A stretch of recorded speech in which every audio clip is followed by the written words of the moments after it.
Electricity was out. He looked out of the window. No street lights. No stars. It didn't matter. People were blind anyway. He went for a walk to clear his mind, as dark as the night.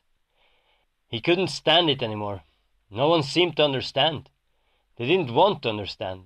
They didn't want to reason. They didn't even want to get along.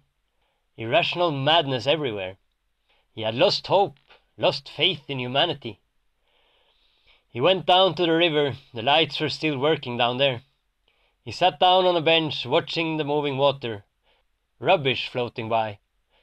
He stayed there, staring into nothing. Such a beautiful night, is it not? It was a woman's voice, just behind him. I guess it could be, he answered without turning around, kept looking apathetic at a bottle disappearing down the stream. May I sit? Her voice was metallic but soft. He thought he could hear a longing, a deep hidden sadness. Her accent he had never heard before. He shrugged. Sure, why not? He didn't care. It doesn't have to be this way, she said. I can help you. He looked at her. She was looking straight forward, into thin air, as if she was talking to someone else. He didn't know what to say. She was beautiful. She looked young, yet wise, childish, yet experienced. Her skin was pale, as if she hadn't been in the sun for ages.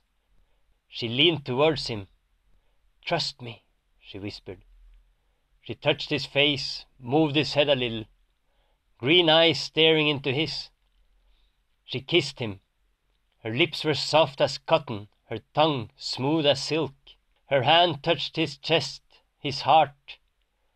Her kisses reached his neck. He felt something sharp, teeth piercing his skin. He moaned. A rush of pain and pleasure spread through his body, deeper, more real than anything he'd ever felt. Beyond sex, beyond love, beyond life. He let himself go, disappeared into darkness and beauty. He came back.